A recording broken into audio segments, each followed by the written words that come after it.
नमस्कार साथियों, assistant professor विजय EFM channel पर आप समस्त का एक बार फिर से स्वागत है। कुछ निजी कारणों से मैं काफ़ी लंबे अरसे से आप सबसे मुखातिब नहीं हो पाया, इसका मुझे बहुत ज़्यादा खेद है। लेकिन अब हम पूरी ऊर्जा के साथ पुनः हाजिर हैं अपने इंटरव्यू की, साक्षात्कार की तैयारी के लिए। तो चलिए हम असिस्टेंट प्रोफेसर के इंटरव्यू से संबंधित कुछ चर्चा करते हैं। साथियों, इंटरव्यू को अगर मुझे एक शब्द में डिफाइन करना पड़े तो मैं कहना चाहूँगा आत्मविश्वास। आत्मविश्वास, सेल्फ कॉन्फिडेंस।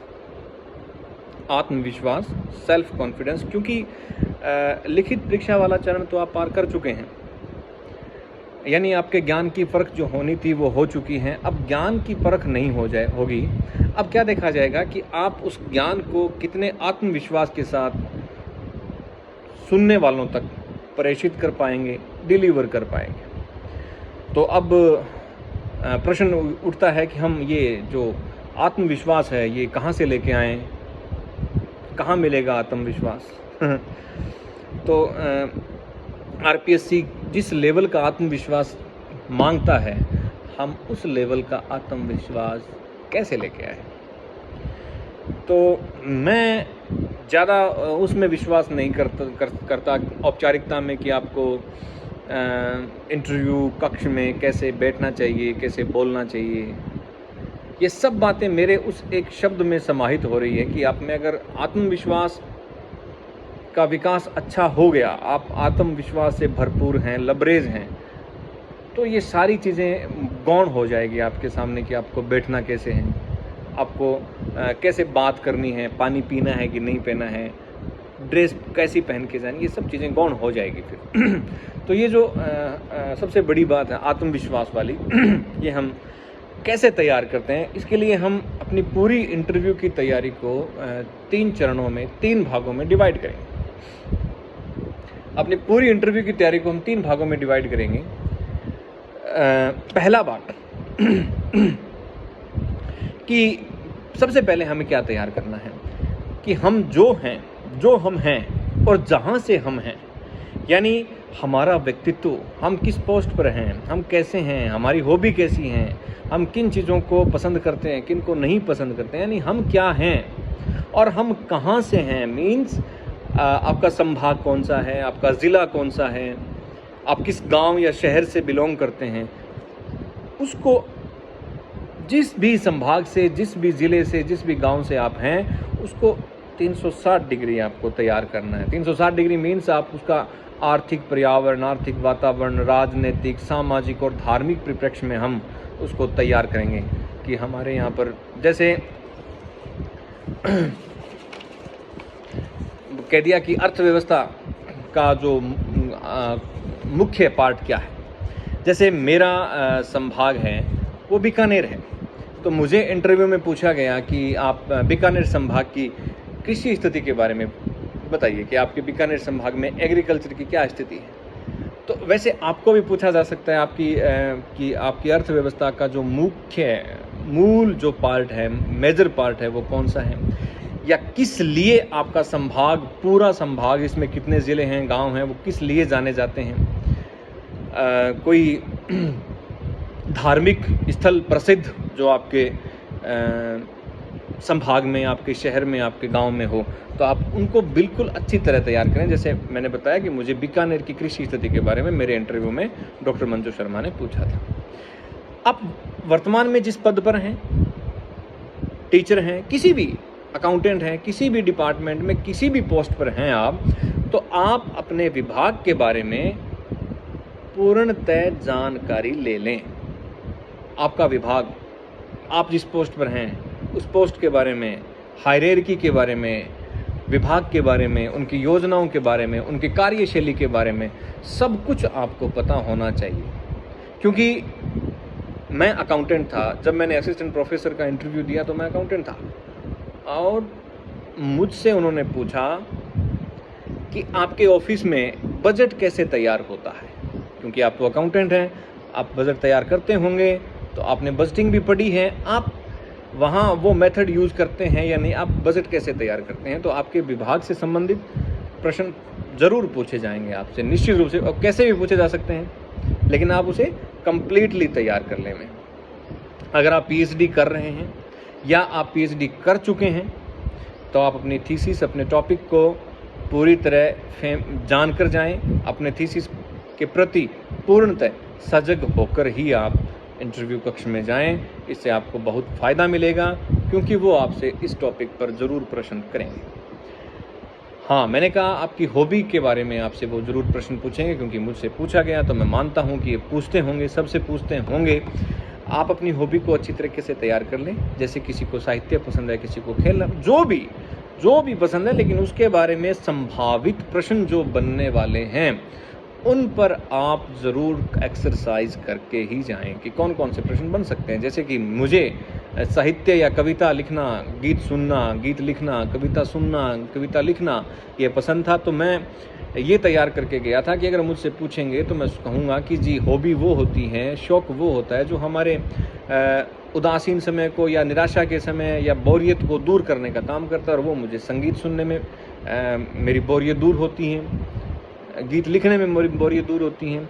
यदि वो मेरे से अगला प्रश्न करें कि आप कोई लेटेस्ट कौन सी कविता, किसकी कविता किसी छंद में है, किस अलंकार में है, तो मैं जो भी कविता तैयार करके जाऊंगा मैं उसका पूरा व्याकरण तैयार करके जाऊंगा, शायद वो मुझसे पूछ लें। आप भी अपनी हॉबी के बारे में, किसी को क्रिकेट पसंद है तो क्रिकेट के सभी रूल, थोड़े बहुत रूल आपको पता होना चाहिए। अब हम पहला पार्ट अपना कंप्लीट, अपने व्यक्तित्व के बारे में, हमारे निवास क्षेत्र के बारे में हमें सब कुछ पता होना चाहिए। आपका पहला काम यही होना चाहिए। रजिस्टर पर अपने बारे में, अपने जगह के बारे में कुछ प्रश्न लिखिए, उन प्रश्नों का जवाब तैयार कीजिए, अपने आसपास के क्षेत्र को जानिए। और दूसरा पार्ट जो आता है वो हमारा एकेडमिक है। हम जिस सब्जेक्ट से इंटरव्यू दे रहे हैं हमें उस सब्जेक्ट पर आना है। क्योंकि हम लिखित परीक्षा के दौरान पूरा सिलेबस तैयार कर चुके हैं, हमें अलग से तैयारी करने की सिलेबस की आवश्यकता है नहीं, क्योंकि अभी हम लिखित परीक्षा पास करके आए हैं तो सारा हमने वो तैयार कर रखा है। अब मैंने पहले भी इस वीडियो के शुरुआत में ये कहा था कि अब आपके ज्ञान की जांच नहीं हो रही है, अब आपके आत्मविश्वास की जांच हो रही है। तो इस भाग में हम सबसे पहले क्या करेंगे, नॉर्मल छोटा सा काम, आपने यूजी में जितने पेपर्स पढ़े और पीजी में जितने पेपर्स पढ़े हैं उन सब को, उन पेपर्स की हेडिंग्स आपके दिमाग में होने चाहिए कि मैंने कौन कौन से पेपर यूजी में पढ़े और कौन कौन से पेपर पीजी में पढ़े। जैसे मान लो मैंने यूजी में बिजनेस इकोनॉमिक्स पढ़ा है, मैंने इकोनॉमिक एनवायरनमेंट पढ़ा है, इंटरनेशनल ट्रेड पढ़ी है, मॉनेटरी पढ़ी है, बैंकिंग पढ़ा है, अपने ये फाइनेंस मैनेजमेंट पढ़ा है। तो आप क्या क्या कौन कौन से पेपर पढ़े हैं, और पीजी में आपने कौन कौन से पेपर पढ़े, जैसे किसी ने क्वांटिटेटिव टेक्निक्स से की है, किसी ने कॉरपोरेट से किया है, तो आप वो पेपर्स ज़रूर अपने तैयार करें। और फिर अपने सब्जेक्ट की जो दोनों पेपर्स हैं, जो असिस्टेंट प्रोफेसर का सिलेबस है, उनकी जो 10 यूनिट हैं, उन 10 यूनिट को आप इस तरह से तैयार कर लें कि आप बिना रुके उन पर 2 या 3 पेज भर सकें टॉपिक पर। मतलब ज़्यादा, एक जितने भी बिंदु हैं, 10 यूनिट की जितने भी बिंदु हैं, उन सभी बिंदुओं पर आपके पास 5-7 लाइन, 5-7 पंक्तियाँ होनी चाहिए, मतलब समराइज। प्रत्येक बिंदु को आप इस तरह से संक्षिप्त सारांशित कर लें कि हर बिंदु पर हम 5-7 लाइन लिख सकें और हम उस पूरे सिलेबस को 2 या 3 पेज में ले आएँ, ताकि हमें एक ओवरव्यू रहेगा पूरा का पूरा कि अपने सिलेबस में कौन कौन से बिंदु, कौन कौन से टॉपिक्स हैं। क्योंकि लगभग सारे टॉपिक्स इस जो भी बात करेगा वो शायद इन बिंदुओं से बाहर नहीं जाएगी। तो हमें दूसरे पार्ट में हमारा सिलेबस हमने तैयार किया है, जितने बिंदु हैं उन सभी बिंदुओं को सारांशित करना है, संक्षिप्त करना है। क्योंकि इंटरव्यू मैक्सिमम 15 या 20 मिनट, 25 मिनट, लेकिन एवरेज रहती है 10 से 15 मिनट चलता है इंटरव्यू, 15 मिनट के आसपास चलता है। तो आपसे वो इतनी विस्तार से चर्चा नहीं होगी, संक्षिप्त चर्चा होगी। तो जो भी टॉपिक, जो भी बिंदु हैं, उन पर आपका मतलब समराइज होना चाहिए। उस 5 पंक्तियों में वो सारा मतलब टॉपिक आना भी चाहिए, ज़्यादा लंबा भी नहीं होना चाहिए, विस्तारित भी नहीं होना चाहिए, ज़्यादा व्याख्या भी नहीं करनी, और सारा टॉपिक आ भी जाए।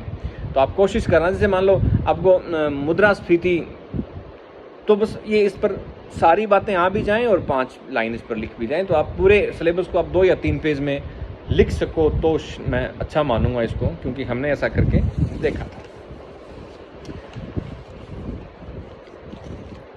फिर जो भी बिंदु आप पढ़ रहे हैं, क्योंकि हमारे इकोनॉमी भी आता है, तो हम इकोनॉमी से रिलेटेड हैं, फाइनेंस मैनेजमेंट में, ये पोर्टफोलियो मैनेजमेंट में शेयर मार्केट हैं वगैरह वगैरह, तो हम जो बिंदु प्रेजेंट से, वर्तमान काल से रिलेटेड हैं, उनका हम ये देखेंगे कि भाई वर्तमान में कौन से बिंदुओं पर क्या कोई नई उपलब्धि या कोई महत्वपूर्ण परिवर्तन हुए हैं, तो उन्हें भी हमें विशेष रूप से तैयार करना है। ये हम करंट को क्योंकि साथ साथ चलेंगे, और बिंदु अगर ऐसा है तो हम मुद्रास्फीति की बात किया तो शायद आप उसमें करंट में भी देखोगे। तो जो भी बिंदु आप पढ़ रहे हैं उसमें ये देखना कि वर्तमान में कोई परिवर्तन हुआ है या नहीं हुआ है।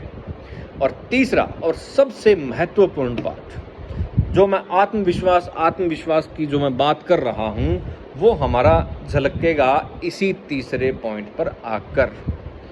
तीसरा और सबसे महत्वपूर्ण पार्ट क्या है? बोर्ड प्रेजेंटेशन, व्हाइट बोर्ड और मार्कर।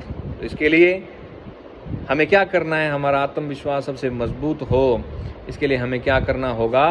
एक व्हाइट बोर्ड, एक मार्कर लेंगे। 1-2 जो भी आपके पूरे सिलेबस में जो प्रिय, जो आपको लगे कि ये मेरे प्रिय सब टॉपिक हैं, फेवरेट टॉपिक हैं, आप उन फेवरेट टॉपिक्स को तैयार कीजिए। हो सकता है 99% चांस यही होता है, जितने भी इंटरव्यूज़ हुए हैं अभी तक सबसे उनके बातचीत के आधार पर, कि वो आपको टॉपिक खुद नहीं देते हैं। इंटरव्यू बोर्ड आपको टॉपिक खुद नहीं देगा, आपको खुद को इंटरव्यू का टॉपिक चूज करना है। जब वो पढ़ाने के लिए बोलेंगे कि आपका जो भी आपका फेवरेट टॉपिक है आप उसको पढ़ाइएगा, शायद 4 या 5 मिनट वो पढ़ाने के लिए देंगे, मैक्सिमम 2-3 मिनट में भी निपटा सकते हैं। तो इसके लिए अपने टॉपिक चयन कर लिया। टॉपिक चयन में मेरा ये सजेशन रहेगा कि अगर थ्योरेटिकल टॉपिक आप चूज़ करें पढ़ाने के लिए बोर्ड पर, वहाँ इंटरव्यू कक्ष में, तो ज़्यादा उचित रहेगा, क्योंकि